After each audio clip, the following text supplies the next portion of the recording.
Valorar o honrar, no me acuerdo, al predicador y al mensaje. Y yo digo, sí, bien, al predicador bien que lo va a leer, pero el mensaje está muy por encima del mensajero. Y digo por qué. Cuando tú pides al telepizza, que dices, tráeme una pizza de esta manera o de la otra, el que viene a traértela, tú estás lleno de hambre, que te mueres de hambre. Y viene a ti el que te la trae, igual te da, que sea flaco, que sea gordo, que sea rubio, que sea moreno, que sea hombre, que sea mujer. Te da igual, lo que te interesa es que te traiga la pizza y que esté buena, ¿o no? O sea, el mensaje tiene mucha más calidad que el mensajero.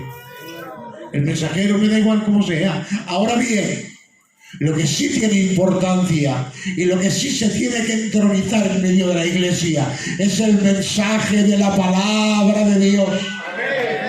¿Cuántos aman la palabra? Levanta tu mano, que no te dé el H de levantarla. Y para Dios di una vez. Gloria a Dios, qué bien. Estoy bien, estoy a gusto, ¿vale? Me gustaría estar un ratico, no mucho, pero un ratico compartiéndoos algo de la palabra de Dios. ¿Os parece bien? Mirad, yo últimamente no llevo la Biblia física a los cultos porque la llevo en el móvil. La llevo en el móvil o en una tablet que me regalaron los hermanos de la última iglesia que estuve. Me regalaron un pedazo de tablet que fue demasiado. Y me la gasto para todo, para los temas profesionales y para los temas de cuando tengo que predicar, y me la traigo a veces. Hoy me traía el móvil. Pero he estado en un acto en Liria, que estábamos en la Asociación Gitana de Liria, yo soy el asesor jurídico de la asociación, y estábamos haciendo una ponencia. Y me he dejado cargando el móvil. He cogido una bolsa de hinojos que mandaba a un hermano de aquí. Toma, llévale al poquito esta bolsa de hinojos, que la hemos cogido esta mañana. Cuando he visto los hinojos me he olvidado del móvil. ¿No me entiendes? Me he traído la bolsa de hinojos y el móvil me lo he dejado allí. Y en el móvil tengo todos los versos, todas las cosas. Pero bueno, yo soy de los que creo que Dios, de una burra se usó para hablar. Pues entonces soy de los que creo que Dios tiene una palabra para mí y para ti en el nombre del Señor. Honra a Dios con un aplauso, por favor. Si es para Él, dale ese aplauso desde tu corazón, para el que vive. Qué bien. Ahora, eso sí, necesito 3 hermanos que tengan Biblia, aunque sea en el móvil. Hay uno ya lo tengo, que es el candidato, y Antonio es uno. Otros más, otro que tenga Biblia. Luis tiene Biblia, mira, lo tiene ahí. Vale. Y el hermano también tiene Biblia. Bueno, pues Antonio va a coger, porque hoy vamos a hacer algo, hoy voy a ser sencillo pero didáctico, ¿vale? Hoy vamos a ver el centro del Evangelio. ¿Sabéis cuál es el centro del Evangelio? Os lo digo. Tiene un nombre. Eso de ahí detrás. ¿Lo veis? Eso es el centro del Evangelio. El centro del Evangelio es la cruz del Calvario. Sin cruz no hay Evangelio. Sin sangre derramada no hay Evangelio. Sin sacrificio en la cruz del Calvario no hay vida eterna, no hay regeneración, no hay salvación, no hay justificación, no hay nada, ninguna doctrina de la gracia se puede sentar sin la cruz. Por tanto, un evangelio sin cruz es un evangelio falso. Un evangelio sin cruz es un evangelio que te hace pasar por situaciones, por lugares, pero si no hay cruz, no hay nada. Por tanto, cuando tú quieras recibir el perdón, tienes que venir delante de la cruz. ¿Sí o no? La cruz es el centro del evangelio. Os voy a decir una cosa antes de leer. Por ejemplo, Antonio, tú coge Mateo 27, 37. El hermano va a coger, a ver si me acuerdo, Hebreos capítulo 7, versículo 11. Aleluya. Y el hermano va a coger Apocalipsis capítulo 5, versículo 6.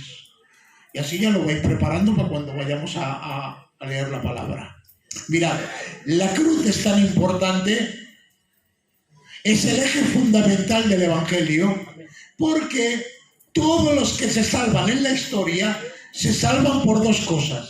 Primero, por la gracia de Dios que ha estado en todas las dispensaciones, porque aunque dicen que esta es la época de la gracia, perdona, esta es la época de la iglesia. Esta es la época en la que después de la muerte de Cristo la iglesia comenzó su peregrinaje físico en la tierra. Pero lo que realmente ha habido gracia ha sido en todas las épocas de la historia. Y te voy a dar un verso, dice, pero Noé halló gracia ante los ojos de Dios. Luego la gracia no es patrimonio de este tiempo ni de esta generación. La gracia ha existido en todas las generaciones. Todos los salvos son por gracia, y el segundo elemento que nos unifica es que todos los salvos de la historia lo son por la sangre derramada en la cruz del Calvario. Gloria a Dios. Y tú dirás, ¿será desde que murió Cristo para acá? No. Los de antes del Antiguo Testamento se han salvado por el sacrificio de Cristo. ¿Qué dices? Te lo voy a decir con un texto bíblico controvertido antes de empezar a predicar, ¿vale? Esto es para ir calentando el ambiente.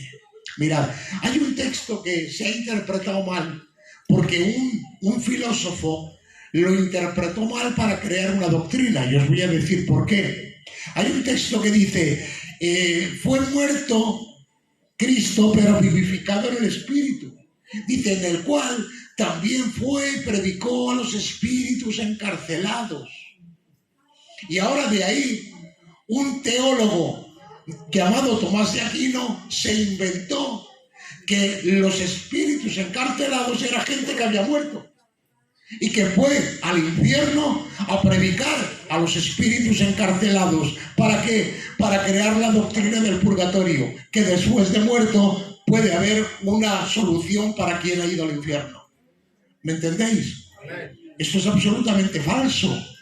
La persona tiene oportunidad mientras vive. Después dice, está establecido para el hombre que muera una sola vez y después de esto, juicio.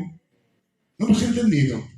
Pero él quiso, porque le pagaban a la Iglesia Católica, se le pagaba por orar por las almas de los difuntos. Y entonces dice, bueno, me invento la teoría del purgatorio para ver que tu familia que está en el infierno, si tú pagas con oraciones, la saco del infierno y la llevo al cielo. Esa fue la idea. Y claro, ¿qué es lo que dice el verso? Que fue y predicó a los espíritus encarcelados de los días de Noé. ¿Qué es lo que está diciendo la Biblia tan sencillamente? Que Noé estaba predicando en el Espíritu de Cristo. Porque Noé estaba predicando salvación, ¿dónde? ¿Alguno lo sabe? Noé estuvo predicando, por favor, entrar al arca. Había un arca. Y decía, que se suba la gente al arca, que va a llover, que va a caer agua del cielo. Y la gente decía, ¿de cuándo? Si en el cielo de ahí no cae agua, si las plantas se riegan por un vapor que sale de la tierra, porque nunca habían visto agua. Pero la Biblia decía en el capítulo 1 y en el capítulo 2 del libro de Génesis, y separó Dios las aguas de las aguas, y puso una expansión llamada cielos. Luego, debajo de los cielos quedaron las aguas de la bendición, de donde vino la vida. Pero las aguas de arriba de los cielos estaban ahí esperando a que llegara el hombre y con el pecado llegara a colmar la paciencia de Dios y Dios tuviera que traer un juicio.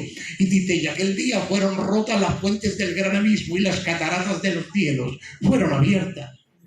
¿Me entendéis? Por eso Noé está predicando. Está predicando salvación en un arca, pero es el anticipo de la salvación de Cristo. La salvación de Cristo es en la cruz. La cruz, su prototipo es el arca. Por eso todos los salvos de la historia se han salvado por la sangre de Cristo. Los de antes, los de ahora y los de después. En el libro de Apocalipsis dice, pastor, ¿quién son estos? Son los que han salido de la gran tribulación y han lavado sus ropas, ¿dónde? ¿No lo habéis leído? Válgame Dios. No hay Biblia, estaba cerrado aquel día que vendían las Biblias. Es una broma, hermanos míos. Dice, han lavado sus ropas en la sangre del Cordero. Por tanto, la sangre de Cristo ha salvado a los de antes, a los del medio y a los de después. Por eso digo que la cruz es fundamental. Y hoy vamos a ver la cruz desde 3 ópticas distintas. ¿Os parece bien? Amén. ¿De acuerdo? Amén. Hoy no voy a chillar mucho, no voy a gritar mucho. Hoy voy a ir tranquilo, pero me gustaría que cada palabra pudiera caer a vuestro corazón para haceros bien. ¿De acuerdo? Primer texto, mi hermano Antonio. Leemos la palabra del Señor. Y pusieron sobre su cabeza su causa escrita: este es Jesús, el Rey de los judíos. Amén. Seguimos, segundo texto, el hermano. Si, pues, la perfección fuera por el sacerdocio levítico, porque bajo él recibió el pueblo la ley, ¿qué necesidad habría aún de que levantase otro sacerdote, según el orden de la Melquisedec, y que no fuese llamado según el orden de Aarón? Amén. Tercer mensaje, tercer texto.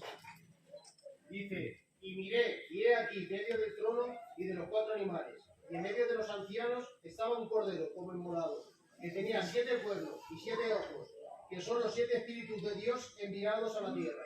Amén, amén y amén a la santa, sublime y eterna palabra de Dios. Vamos a darle un aplauso a la palabra.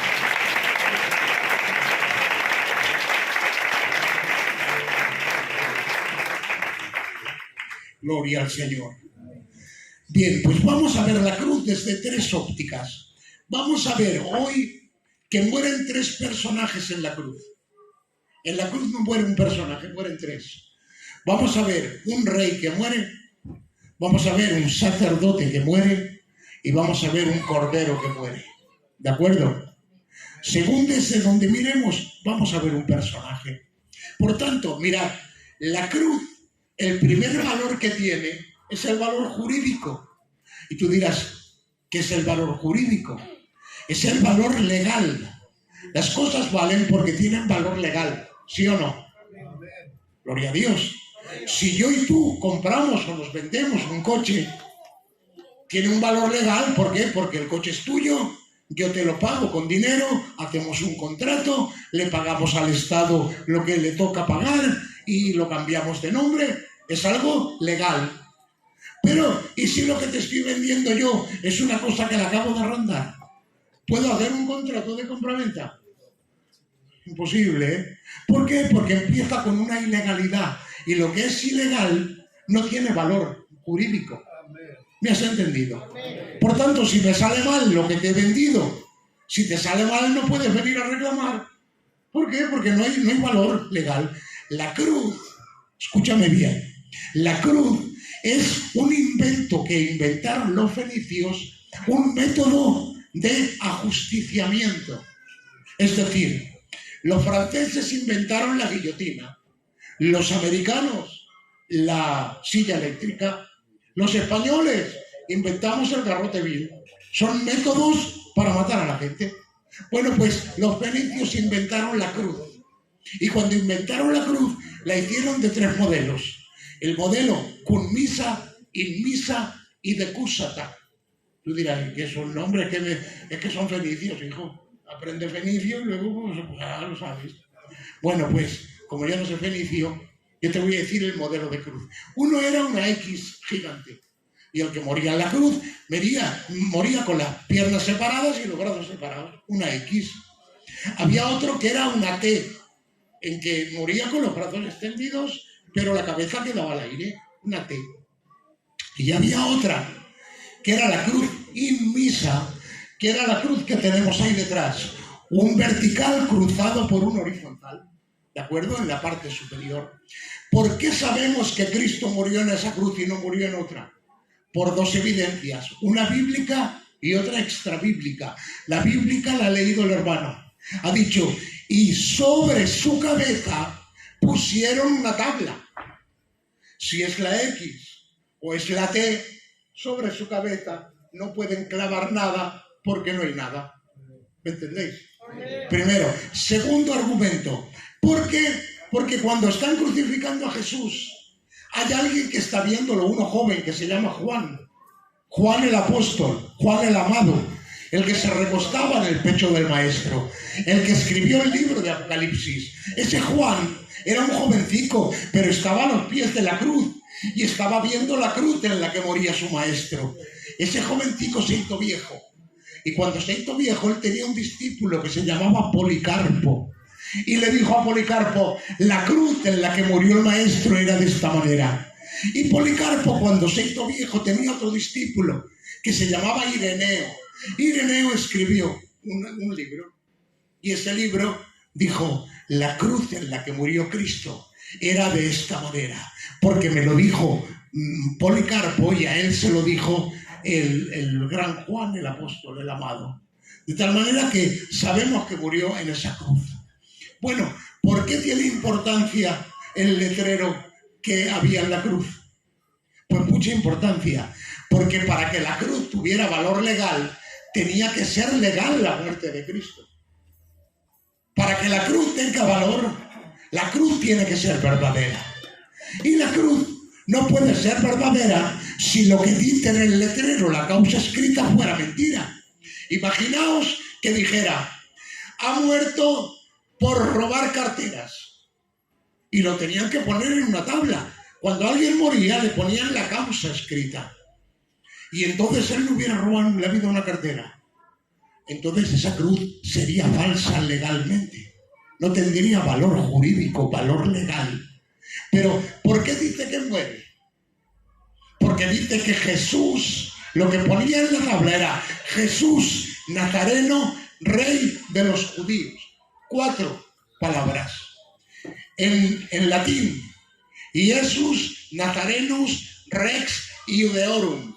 Ese es el famoso INRI de los cuadros antiguos, que ponía INRI, ¿verdad? Pues ese INRI es Iesus Nazarenus Rex Iudeorum.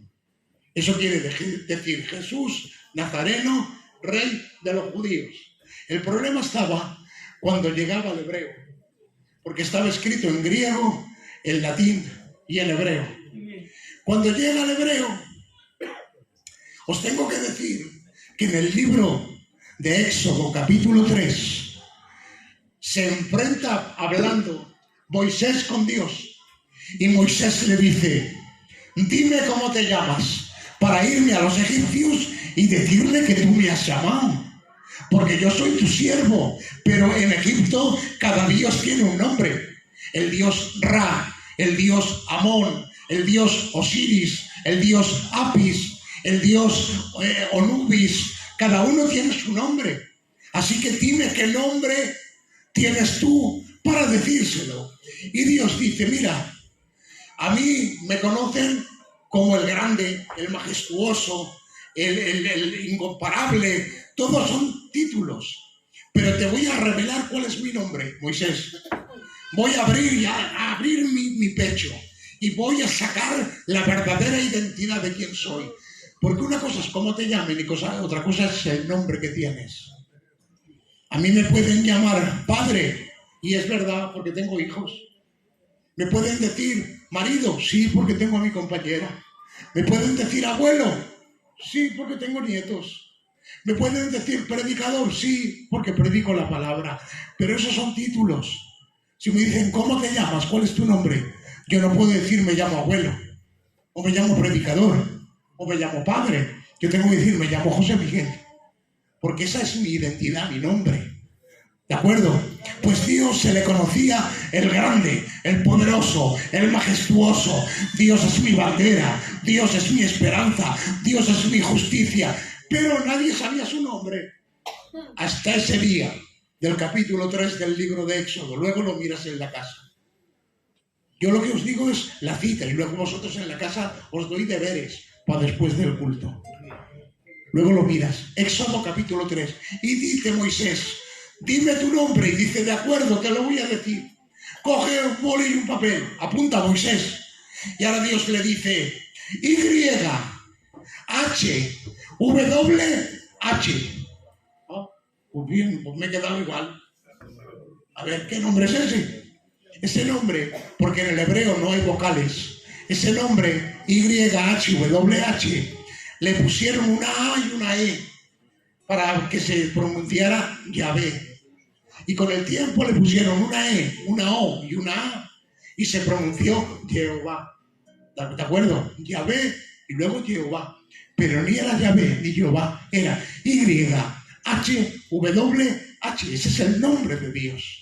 Esa es la identidad de Dios, que significa el que era, el que es y el que será al mismo tiempo. Eso no lo puede hacer nadie. Yo fui de una manera, soy de otra y seré a lo mejor de otra, pero yo no puedo ser al mismo tiempo las tres. Pero Dios sí. ¿Por qué? Porque está escrito en presente continuo. Ser en presente continuo. Cuando me levanto por la mañana, digo, a las 2 comeré, futuro. Pero cuando son las 2 y me ponen el platico de guisado, el platico de, ¿qué te diré? No sé, de arroz con hinojos, o de, no sé, no quiero ponerte ahora hambre para que digas a ver si acabas de quitar y me voy a cenar, no. Pero bueno, me pone el platico, entonces ya digo, el a las 2 comeré se convierte en ahora como, el presente. El futuro se ha hecho presente. Pero cuando son las 5 de la tarde, lo que era presente se ha hecho pasado, porque digo, a las 2 comí, pasado. Porque el tiempo corre, presente, pasado y futuro. Pero en Dios no hay presente, ni pasado, ni futuro. Dios es eterno, Dios es santo, Dios es perfecto, Dios es creador. Ay, qué bueno. Por tanto, que Él vive en la eternidad. Él no tiene tiempo. Por eso, cuando dice, ¿cómo te llamas? Me llamo el ser en toda la existencia. Soy, seré, fui, pero todo al mismo tiempo. ¿Me has entendido? ¿Por qué te he dicho esto? Porque ahora vamos al versículo que ha leído Antonio. Cuando llega al hebreo, dice, Yeshua, Y, Janostri, H, Bemelech con W, Hayehudim H. Y cuando llega a verlo eso, los rabinos, cuando llega a verlo el Sanedrín, dice, no pongas eso, Pilatos, no lo pongas. Tú di que él dice que es el rey, pero no lo pongas tal como lo ha puesto. Y Pilatos dice, me tenéis harto ya, lo que he escrito, escrito. Ahí se queda. De tal manera que los rabinos no querían, porque habían visto el nombre de Dios escrito en la causa. Por eso, ahora entiendo aquel ladrón que está en la cruz. Ahora lo entiendo, pastor. ¿Sabes cómo lo reconoce? El ladrón que está en la cruz mirando a Cristo y mirando la tablilla que tiene encima. Y está leyendo, Yeshua, Y, Janostri, H, Bemelech, W, Hayehudim, H, Y, H, W, H. Está viendo el nombre de Dios escrito en la causa y dice, no le temes tú a Dios estando en la misma condenación. Léelo en la Biblia. No dice, no le temes tú al Cordero, o tú no le temes al Hijo o al Mesías. No le temes tú a Dios, lo reconoce como Dios. Y ahora lo entiendo, pastor. Está viendo el letrero y está diciendo, pero si ese es el nombre de Dios. Ese es el nombre del Dios eterno, del Dios santo, del Dios único, del Dios perfecto. Por tanto, acuérdate de mí cuando vengas en tu reino. Te reconozco como Rey, como Señor, como grande. Y dice, de cierto te digo que hoy estarás conmigo en el paraíso. ¡Oh, gloria a Dios! ¿Por qué la cruz tiene valor legal? Porque en la cruz tiene que morir un rey. Mirad, cuando los judíos querían matarlo, apelaron a la ley judía. Entonces echaron mano a los servicios jurídicos. A ver, ¿por qué lo podemos matar? Porque nos está haciendo mucho mal. A ver, ¿cómo lo matamos? Y llegan los servicios jurídicos, los de la ley, los jueces, los gobernadores, y llegan con un montón de leyes. Y les dicen, mirad, La única manera de condenarlo a muerte por la ley judía es si él se hace igual a Dios o hijo de Dios. Y ahora, en una de las ocasiones, él da a conocer que su padre es Dios y que él es el hijo de Dios. Y ahora desgarra las vestiduras el sacerdote y dice: ya te he pillado, ahora sí. Y se van a donde gobernaba. ¿Quién gobernaba? Los romanos. Y le dice a Poncio Pilato: ahora sí, tenemos que matarlo, porque ha roto nuestra ley, se ha hecho igual a Dios. Y ahora Poncio Pilato les dice: vuestras leyes valen para vosotros, pero para nosotros no, que somos el pueblo romano y somos los que mandamos. Así que por ahí no podéis ir. Que le den 4 guantazos y a su casa. De tal manera que dicen: no podemos con nuestra ley. Bueno, pues vámonos a la ley romana. Y buscando los servicios jurídicos, la ley romana, se dan cuenta que hay una ley que se llama la sedición. ¿Qué es la sedición? Cuando alguien atenta contra el rey o contra el César, cuando alguien se hace igual que el César, cuando alguien quiere hacer una secesión, es decir, otro partido. De tal manera que, ¿sabes cuándo dicen que lo han cogido? Cuando dice que su reino no es de este mundo. Y por tanto Pilatos le interroga: ¿eres tu rey? Dilo. Y dice: tú lo has dicho. De tal manera que con esa afirmación está diciendo que es rey. Por tanto, como él se hace rey, esa es la causa para poder matarlo. Es la única causa que había. Y entran por sedición. Por eso cuando escriben la causa dicen: Jesús Nazareno, rey de los judíos. Esa es la causa por la que muere. Ese es el valor legal. Pero claro, para que sea legal de verdad, el que muere tiene que ser un rey. ¿Sí o no? Y ahora, ¿cómo demostramos que es rey? Mirad, desde Abraham, la línea de los reyes va 14 generaciones de patriarcas. Empieza con Abraham, Isaac, Jacob, Judá, Fares, Esrom, Aram, Aminadab, Nasón, Salmón, Booz, Obed, Isaí y David. 14 generaciones de patriarcas. Luego empiezan los reyes. Y empieza David, Salomón, Roboam, Abías, Asa, Josafat, Jotam, Uzías, Joram, Acaz, Ezequías, Amón, Manasés, Josías y Jeconías. 14 generaciones de reyes. Pero cuando llega el señor aquel llamado Jeconías, Jeconías comete un pecado, pastor, tan grande que en el libro de Jeremías, capítulo 30, capítulo 22, verso 30, dice Dios en una profecía: ¿quién es este Jeconías? Si fuera un anillo en mi mano, me lo quitaría y lo tiraría. ¿Quién es este varón privado de descendencia? Y no es porque no tuviera hijos. Dice privado de descendencia, porque ahora hace un juicio y dice Dios: escucha cielo, escucha tierra, venid como testigos, que voy a dar una profecía. Y dijo Dios: ningún descendiente tuyo se sentará en el trono de David. O sea, marcó una maldición sobre la generación de Jeconías. De tal manera que a partir de Jeconías, los descendientes ya no podían ser reyes. Por eso, cuando Jeconías vuelve el pueblo de la deportación de Babilonia, ya no se les llama reyes, se les llama príncipes y gobernadores. Zorobabel, Salatiel, Eliud, y va bajando esa lista. ¿Podían ser reyes? Sí, porque eran descendientes de la raza real, de la dinastía real. Pero cuando les pedían el ADN, venían de Jeconías. Y por tanto, la maldición operaba. Ningún descendiente tuyo se sentará en el trono de Israel. A tal manera que iba bajando la descendencia. Todos tenían derecho de ser rey. Sin embargo, cuando iban a la genealogía, se daban cuenta que venían de Jeconías. Y no podía haber un rey. Por tanto, ¿cómo puede ser que el que muere en la cruz es un rey? Jesús, el Nazareno, ¿cómo podemos demostrar que es rey? Pues escúchame, ¿Sabes cuál es el último de la línea de la descendencia que he nombrado? Desde Abraham. Va descendiendo y cuando llega David, pasa por Salomón, Roboam, Abías, Asa, todos esos. ¿Y sabes quién es el último de la lista? Mateo capítulo 1.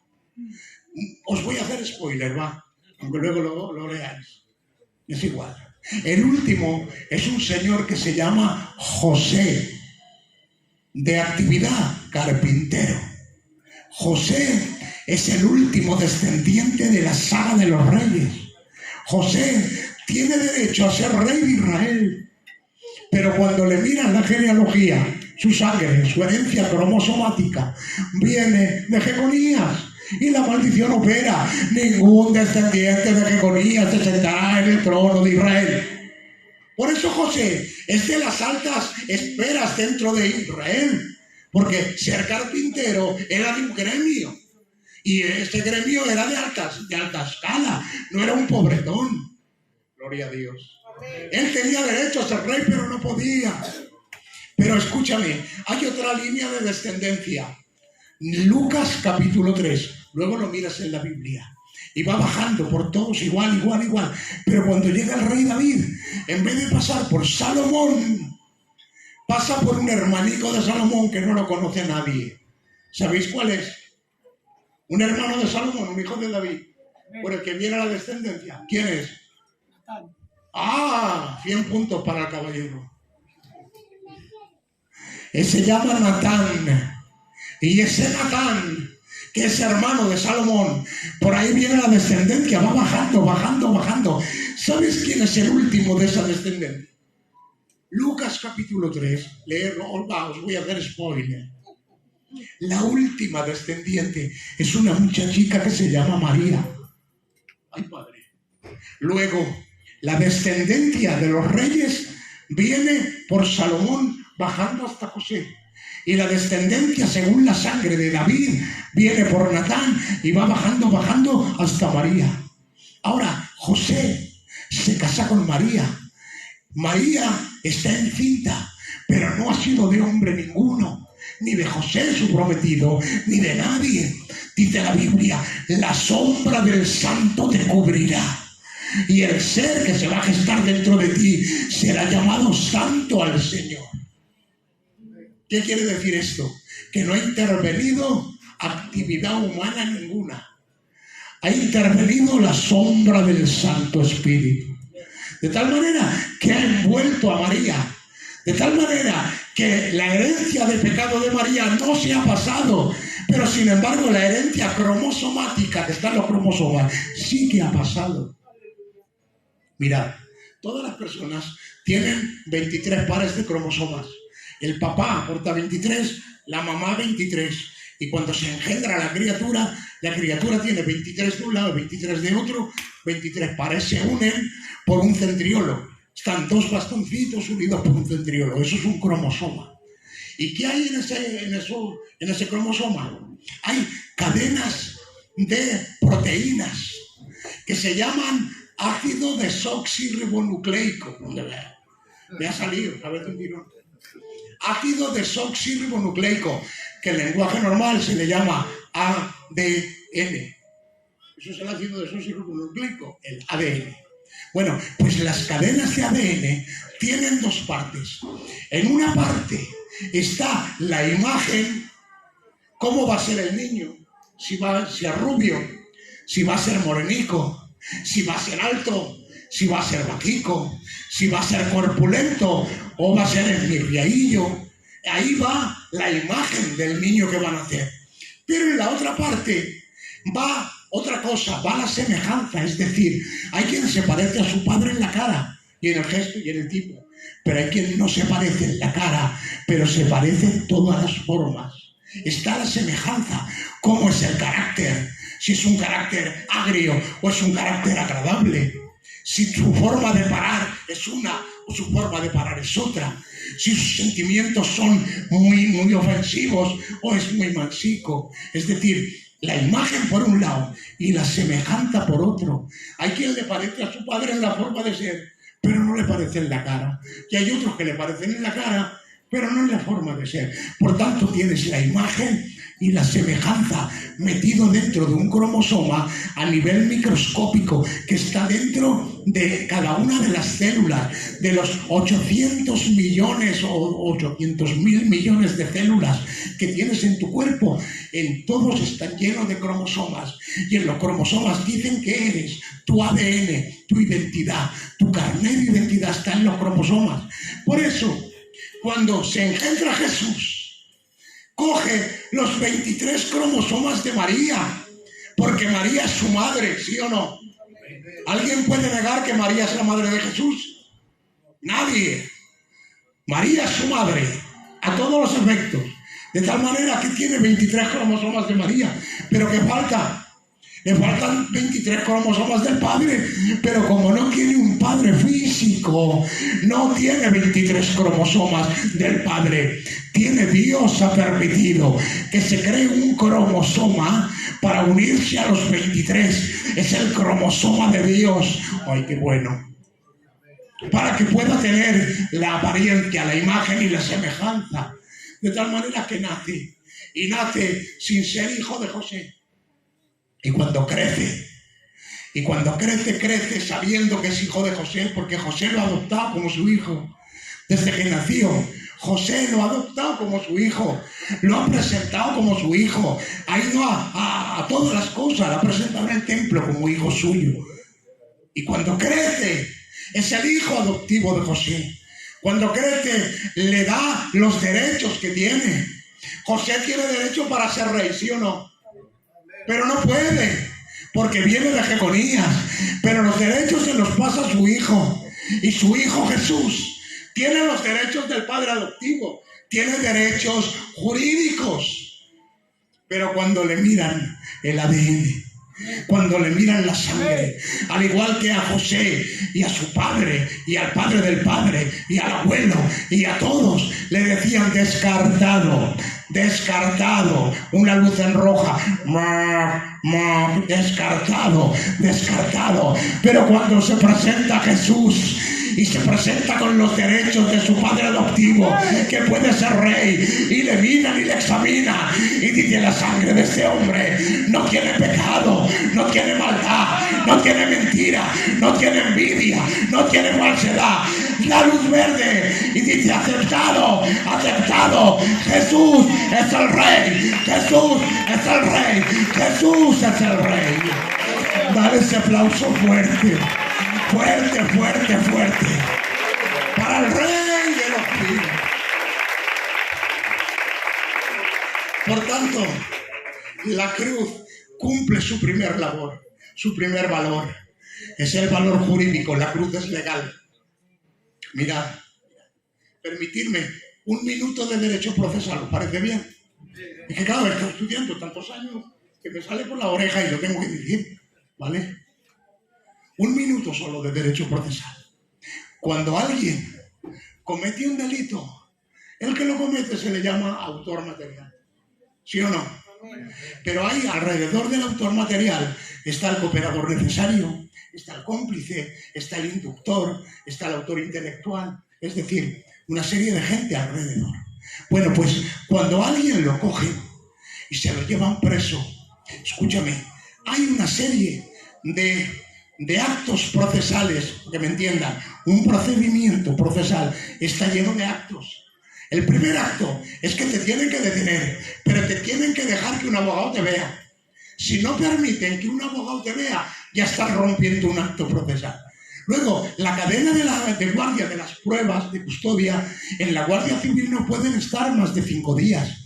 Si las pruebas están más de 5 días, han roto otro acto procesal. Y así sucesivamente. Cuando se rompe un acto procesal, se viene abajo todo el procedimiento.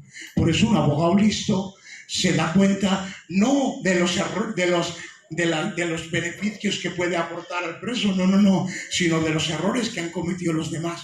Y si han cometido un error, pueden invalidar el proceso y ese se va para su casa. ¿Me has entendido? Porque se rompe el acto procesal. Si la cruz no es legal, si la cruz no es legal, si quien muere en la cruz no es el rey de los judíos, la cruz no sirve para nada. No hay salvación, no hay vida eterna, no hay regeneración, no hay santificación, no hay justificación, no hay nada de nada. Y lo que estuviéramos haciendo aquí es sencillamente un acto de la carne. Dios no tendría que ver con nosotros. Esto sería un acto político, porque Dios no estaría en el medio, no hay valor legal. Pero gracias a Dios que Dios ha hecho las cosas. No se ha casado José con María porque se gustaran los muchachos, que yo no sé si se gustarían o no. Ha sido el propósito en la mente eterna de Dios que ha permitido que emparenten José con María para que el hijo de María pueda adoptar los derechos jurídicos de José, pero presente su herencia cromosomática viene de María y por tanto viene de David. Jesús es el hijo de David, pero Jesús es el rey de Israel. Y gracias a eso la cruz tiene valor, y gracias a eso tú tienes salvación y tu casa tiene salvación en el nombre de Jesús. Dale un aplauso a Dios, por favor.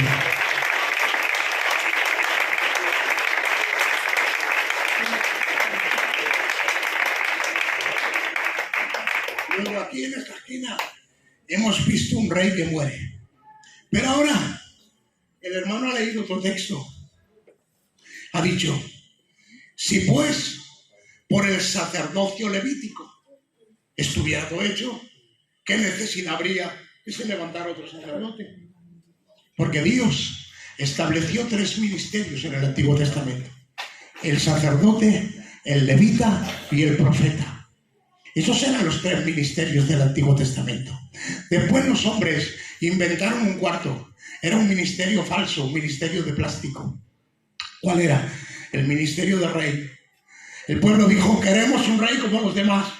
Y Dios dijo: de acuerdo, voy a poneros un rey. A partir de ahí vinieron los reyes. Pero los ministerios eran levita, profeta y sacerdote. Por eso había un precedente de un señor que era rey y además era sacerdote, que se llamaba Melquisedec, que aparece en la Biblia. Leer la Biblia y veréis cómo aparece. Este Melquisedec era el rey de Salem, de Jerusalén, lo que después sería Jerusalén. Rey de Salem, rey de paz. De tal manera que era rey y sacerdote. Por tanto, luego se levantó el ministerio levítico, es decir, a través de Leví, los hijos de Leví y los descendientes de Aarón, los hijos de Aarón, eran los sacerdotes. Y se levantó una generación de sacerdotes conforme al rito de Aarón. De tal manera que los sacerdotes del Antiguo Testamento eran de Aarón, del orden de Aarón. Pero esos sacerdotes eran imperfectos. Tenían que pedir por ellos antes que por el pueblo. Porque ellos eran pecadores, ¿sí o no? Eran humanos, eran sacerdotes humanos. ¿Sabes cómo entraba el sacerdote? Te lo voy a decir, hombre, que me has caído simpático. Este detalle, palabra que vale 5.000 duros, pero te lo doy de balde porque me habéis caído simpático. Mira, cuando entraba el sumo sacerdote, entraba vestido con ropas de sacerdote. ¿Y sabes lo que tenía en el fleco de la ropa? Tenía una granada y una campanilla. Una granada y una campanilla. Una granada y una campanilla. Porque el que entraba a ministrar, el que se ponía en el altar a ministrar en el lugar santísimo, tenía que tener granada y campanilla. Granada, fruto; campanilla, testimonio. Fruto, testimonio. Fruto, testimonio. Fruto, testimonio. No te atrevas a ministrar si no hay fruto y testimonio. ¿Y qué ocurre? Como era ministerio humano, entraba al lugar santísimo donde no podía entrar nadie. Y entraba con una soga de 50 codos de larga, de unos 20 o 25 metros de larga. ¿Por qué? Porque se ponía a ministrar y se ponía al sacrificio a hacer las cosas. Pero mira por dónde, si estaba en pecado, que estaba en pecado de muerte, ¿sabes lo que hacía Dios? Si no había campana y granada, si no había testimonio y fruto, en aquel tiempo, menos mal que hoy no lo hace, si no, más de uno caeríamos al suelo. Pero entonces, cuando alguien entraba y ministraba en pecado, venía Dios y le quitaba la vida. Se caía muerto al suelo. ¿Y quién entraba al lugar santísimo? ¿Para poder sacarlo? Si estaba prohibido. Si el lugar santísimo solo entraba una vez al año los sumos sacerdotes. Y sí dejaban de oír la campanilla. Mientras había campanilla, el sacerdote está ministrando. El sacerdote está ministrando. Mientras hay campanilla, el ministerio está vivo, está ministrando. Pero cuando se dejaba de oír la campanilla, mal. Chacho, chavo, que hace un rato que ya no hay campanilla. Que hace un rato que ya no hay campana. Ni las de Linares, ni ninguna. No hay campana. Bendito Dios. ¿Y cómo hacemos? Pero si no podemos entrar. Para eso estaba la coda, la soga de 50 metros de largo, de 50 codos, porque tenían que ir estirando y sacar el cadáver fuera. Y ya lo cogían y lo enterraban al hombro, lo tiraban de fuera. ¿No me has entendido? Ese era el sacerdocio de Aarón. Era un sacerdocio imperfecto. ¿Por qué? Porque cuando se hacía viejo tenían que dejarle paso al hijo. No había fuerza. Y dice la Biblia en el texto que ha leído el hermano, si viniera por el sacerdocio levítico, ¿qué necesidad habría que se levantara otro sacerdote? No conforme al orden de Aarón, sino conforme al orden de Melquisedec. Es que Melquisedec era rey y sacerdote, y para entrar en el club de los sacerdotes, según el orden de Melquisedec, tenías que ser rey antes que sacerdote. Por eso primero he hablado de Cristo como rey, porque si Cristo no es rey, no puede ser sacerdote según el orden de Melquisedec. Pero claro, Jesús es rey, y por tanto, él puede ser sacerdote. Mirad, la ofrenda que se presentaba, venía uno, mira, sacerdote, tengo una botellita de agua Bezoya, mineralización muy débil. La presento para el Señor. Y si era una botellita de esto, pues cualquier sacerdotillo, yo valía para presentarla. Señor, te presento la botellita de agua, cualquiera. Pero si uno venía con un tráiler de 60.000 kilos, lleno de oro, 60.000 kilos de oro, y venía a traerlo de ofrenda, me decía, chacho, quita del medio, que tú no, según la calidad de la ofrenda, tiene que ser la calidad del que lo presente. ¿Vale? Ahora, en la cruz, Jesucristo tiene un ministerio. ¿Sabes que en la tierra Jesús ha sido pastor? Porque dice la Biblia, Juan capítulo 10, yo soy el buen pastor. Y el buen pastor su vida da por las ovejas. Pero también ha sido evangelista. Cuando se ha puesto a predicar y a sanar enfermos y a predicar el evangelio, ha sido evangelista, ¿sí o no? Pero ha sido pastor, ha sido evangelista, pero ha sido apóstol. Un apóstol es uno que es enviado. Y la Biblia dice, he aquí, envíame a mí, yo iré. Por tanto, el enviado de Dios es Cristo, es apóstol. Pero el profeta es profeta. Dice, destruir este templo y en 3 días lo levantaré. Es profeta. Pero es maestro. Capítulo 5 de Mateo. Dice, y subiéndose al monte se sentó, vinieron a él sus discípulos y abriendo la boca les enseñaba. Jesús es pastor, es maestro, es evangelista, es apóstol. Tiene los 5 ministerios. Pero en la cruz Jesús ni es apóstol, ni es profeta, ni es evangelista, ni es pastor, ni es maestro. En la cruz, ¿cuál es el ministerio de Cristo? Es el ministerio del sacerdote. Oh, gloria a Dios. Porque en la cruz hay un sacrificio. Es el sacrificio santo por el cual ya no van a haber más sacrificios. Ya no va a venir nadie a traer más cordericos. Nadie va a traer ofrenda, porque Él es la ofrenda perfecta. Él es el sacerdote, porque la ofrenda que tiene que presentar es Él mismo. Él es la ofrenda. Por tanto, se tiene que buscar a un sacerdote de acuerdo a la ofrenda. Y mira a ver en el Antiguo Testamento y dice, ¿podría ser Moisés? No, tiene defecto. ¿Podría ser Adán? No, tiene defecto. ¿Podría ser Salomón? No, tiene defecto. Y va mirando, y no hay nadie con la categoría para poder presentar la ofrenda. Y mirando que no hay nadie, dice, es igual, yo soy la ofrenda y yo soy el sacerdote. Mira, en la cruz hay 7 palabras de la cruz, ¿verdad? La primera palabra de la cruz, Jesús dice, Padre, perdónalos porque no saben lo que hacen. ¿Qué está diciendo? ¿Cuál es la primera palabra? Padre. Es un hijo que habla con el Padre, ¿sí o no? Vale. En la última palabra de la cruz dice: Padre, en tus manos entrego mi espíritu. Es un hijo que habla con el Padre, ¿sí o no? En la primera y en la última. Pero de la segunda a la sexta, no es un padre que habla con un hijo, es un sacerdote que administra. ¿Por qué? Porque está en la cruz y está ministrando. Creo que Dios está en este lugar. Creo que hay un ambiente precioso de Dios.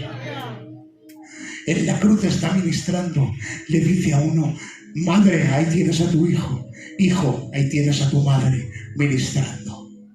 Tú hoy estarás conmigo en el paraíso ministrando, porque eres un sacerdote que ha venido a presentar la ofrenda y a administrar como sacerdote el altar, la cruz, la ofrenda, él y el sacerdote. No hay otro que pueda presentarla, solamente él, que alcanza a ser sacerdote según el orden de Melquisedec, rey y sacerdote al mismo tiempo.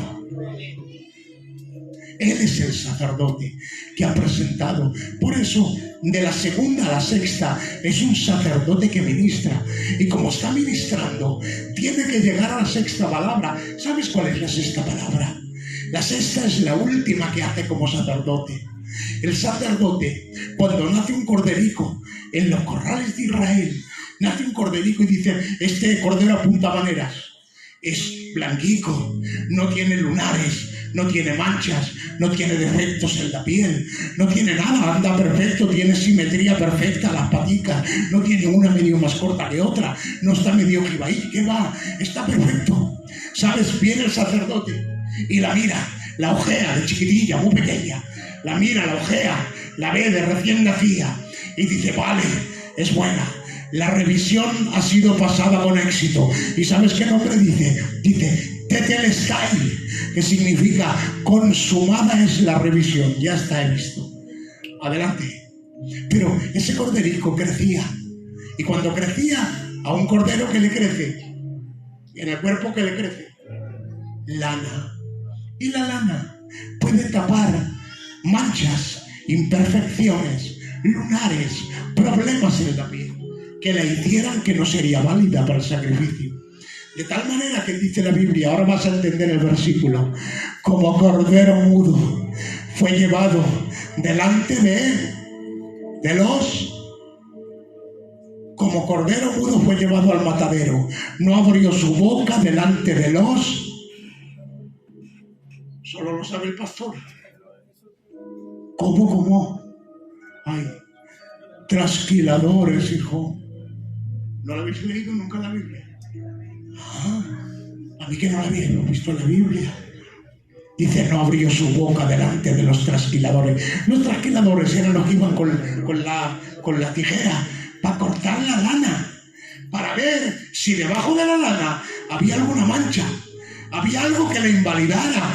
Por eso cuando Cristo creció, cuando era chiquitico, vinieron los pajos de Oriente y le examinaron y se inclinaron ante él y trajeron oro, incienso y mirra y vinieron a verlo y están diciendo: Tetelestai, consumada es, este es el niño perfecto.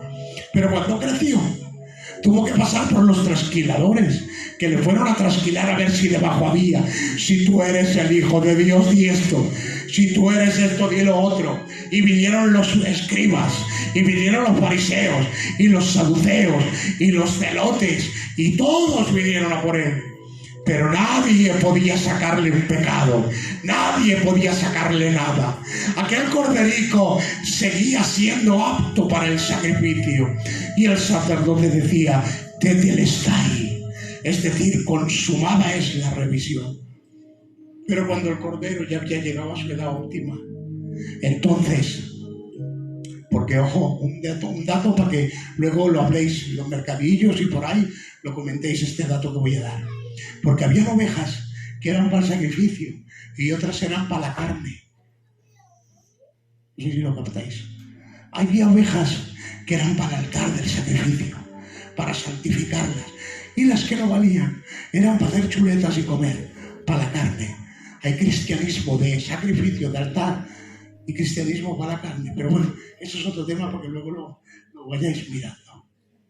Ahora, cuando ya el Cordero llega al lugar y lo presentan y lo ponen en el altar y empieza a arder el fuego y la ofrenda se está consumiendo y poco a poco va consumiendo esa ofrenda. Cuando se acaba, cuando termina, el sacerdote por última vez tiene que ponerse en pie y decir: Tetelestai, consumada es la ofrenda. Eso es lo que tenía que hacer el sacerdote. Por eso Jesús en la cruz, que es sacerdote, en la cruz está ministrando, pero tiene que llegar a la sexta palabra y está herido, está dolido, está lleno de dolores, le han pegado mucho, mira, ¿has visto la película de Mel Gibson? Esa película de Mel Gibson. Bueno, pues dicen los expertos en Biblia que es un 40% de lo que fue la verdad. O sea, la verdad era el 100% de lo que hay en la película, hay un 40%. Imaginaros. Y veis la película y te estremeces. Bueno, pues eso fue lo que pasó. De tal manera que estaba ya a punto de morir, no tenía fuerza y veía que no llegaba, porque otro detalle, cuando Jesús está en Getsemaní sufre por el pecado del hombre, pero en la parte espiritual, pero en la cruz sufre en la parte física. La cruz es la muerte física, pero el Getsemaní es el sufrimiento espiritual. Por eso en Getsemaní tiene la hematodrosis.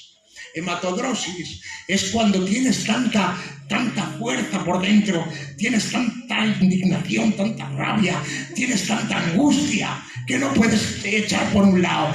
Las venas capilares que están al lado de la piel de la glándula sudorípara, esas venas se revientan, se llaman capilares porque son como cabellos, como pedicos, y esas venas, cuando hay tanta adrenalina, se rompen, y al romperse se mezclan con las glándulas sudoríparas que tiran el sudor fuera. De tal manera que la sangre se mezcla con el sudor y dice, y su sudor era como grandes gotas de sangre que caían sobre la tierra. En el Getsemaní está el sufrimiento espiritual, el sufrimiento interno, de tal manera que la hematodrosis aparece y aparecen los sudores como grandes gotas de sangre. Pero en la cruz el sufrimiento es físico. De tal manera que ya no puede aguantar más. ¿Sabes? Pero la Biblia dice, después que hubo tomado el vinagre, clamó a gran voz. ¿Cómo te crees tú si estaba tan mal? ¿Cómo puede ser que gritó, que clamó a gran voz? Te lo voy a explicar en un minuto. Mirad, cuando Jesús está en la cruz, está tan deteriorado, tantos golpes ha llevado, que ya no puede llegar a decir la última palabra del sacerdote, porque la última palabra era cuando se consumaba la ofrenda y tenía que decir consumado es, pero no podía, no llegaba. Pero dice la Biblia, le dieron a beber vinagre, pero dice la Biblia en 3 ocasiones, le dieron a probar y disculpen la expresión, lo tiró de su boca, no quiso tomarlo. Ese vinagre se llamaba oión. Era un brebaje que preparaban las mujeres piadosas de Jerusalén para los que morían en una cruz, de tal manera que era un anestésico, para que cuando se lo tomaran se anestesiara el cuerpo y no sintieran el dolor. Ese se lo dieron a Jesús, pero dice la Biblia que no lo quiso tomar, y solo un verso dice, lo probó y lo tiró de sí, no lo quiso. ¿Sabes por qué, ciudad fallera?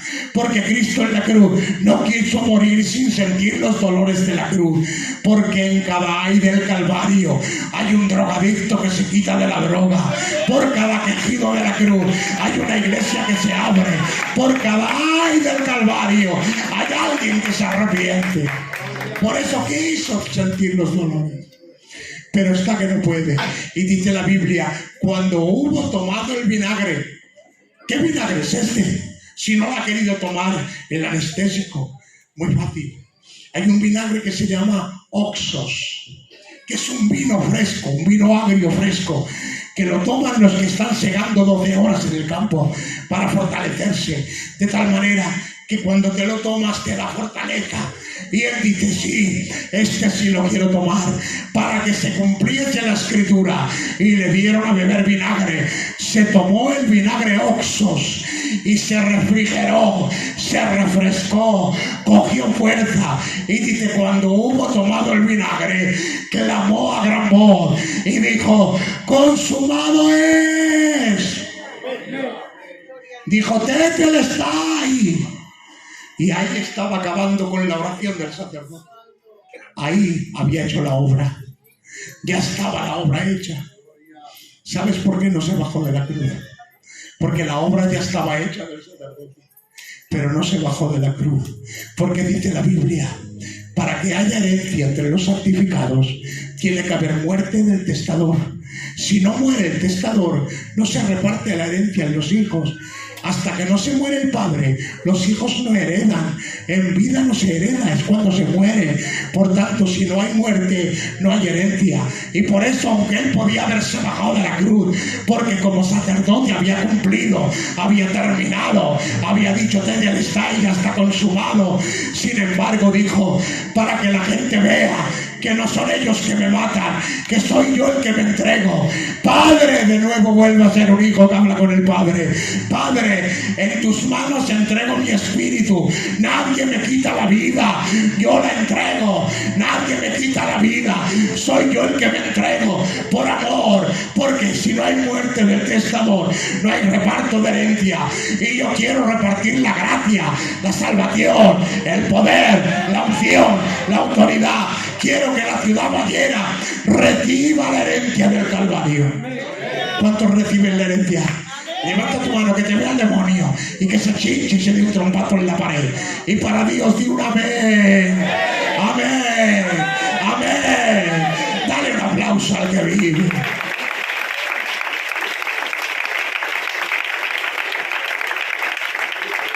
Bendito Dios. Os estoy dando la tarde. Termino, cierro, cambio y corto. En la cruz hay un rey que muere. En la cruz hay un sacerdote que muere. Y en la cruz hay un cordero que muere. El hermano ha leído un texto. En el medio, un cordero. De pie. Está inmolado. Inmolado quiere decir degollado. Sin sangre. Alguien que no tiene sangre no se puede tener en pie. ¿Sí o no? Un cordero inmolado, degollado, sin sangre, porque su sangre la ha derramado. Sin embargo, dice, está en pie. ¿Sabes por qué está en pie? Él está en pie porque es el Cordero Santo de los siglos. Es el Cordero que muere en la cruz del Calvario, para que tú no te pierdas, para que tú tengas vida eterna. En la cruz hay una doble transferencia. Por un lado, yo le transfiero mi pecado y Él me transfiere su justicia. Su justicia me la da a mí y mi pecado se lo doy a Él. Por eso Él muere con mi pecado, por mi pecado, pero yo me revisto de su justicia. ¿Sabéis que en la cruz no solo te ha salvado? No solo te ha perdonado, sino que te ha justificado. La justificación es un paso más que el perdón. El perdón te libra de la cárcel. Un indulto te saca de la cárcel, pero sigues siendo culpable, ¿sí o no? El perdón te saca de la cárcel, pero sales siendo culpable. Eso es el indulto, el perdón de sala. Pero escúchame, la justificación es un paso más, porque el perdón solo te libra del infierno, pero no te libra de la culpa, sigues siendo culpable. Sin embargo, la justificación te libra no solo del infierno, sino también de la culpa. ¿Por qué? Porque en el derecho romano hay una figura que se llama la sustitución. En el derecho español no existe. Si yo cometo un delito y el chorro quiere pagar por mí, le dicen, no, lo siento, usted vaya a su casa, que el que lo ha hecho es José Miguel y el que la hace la paga. Pero en el derecho romano no. En el derecho romano, por sustitución, alguien podía sustituir a otro. Cuando Abraham va a matar al niño, va a matar a su hijo y levanta la mano para descargar el cuchillo, hay una voz del cielo que dice: detente, he visto que temes a Dios, quita al niño, pon un carnero que se ha quedado trabado en un zarzal, y quita al carnero, lo pone y lo mata. El carnero inocente es el que sustituye a Isaac. En la cruz tenía que morir José Miguel Maldonado, porque la paga del pecado es muerte, y yo soy pecador, pecador, pecador, pecador, y Él es santo, santo, santo, pero por la sustitución me ha quitado de la cruz y se ha puesto a Él. Yo le he dado mi pecado y Él me ha dado su justicia, de tal manera que no solo me ha perdonado, sino que me ha justificado. Por eso dice la Biblia en Romanos 5: justificados pues por la fe, tenemos paz para con Dios.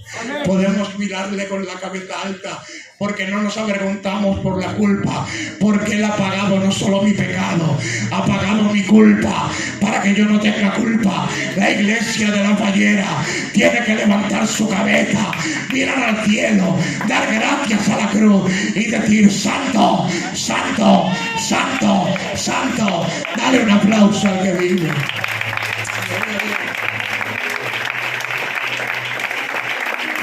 Y te dejo con un verso de la palabra, con un verso.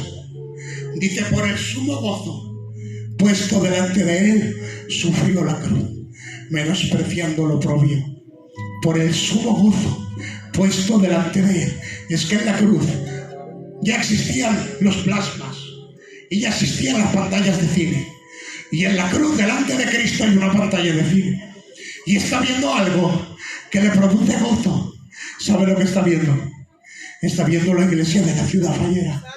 El día del arrebatamiento, vestidos de ropas blancas, encontrándonos con los que se han partido antes que nosotros.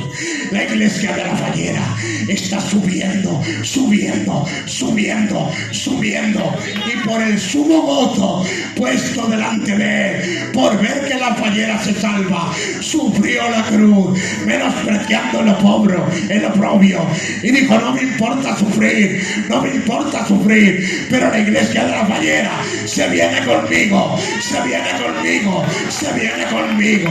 ¡Santo! ¡Ay, qué bien! Me regalo hablar de Dios. Que Dios os bendiga. Gracias por soportarme este rato. Sé que os he dado la tarde, pero era lo que sentía de Dios. Que Dios os bendiga. Un aplauso y el cielo.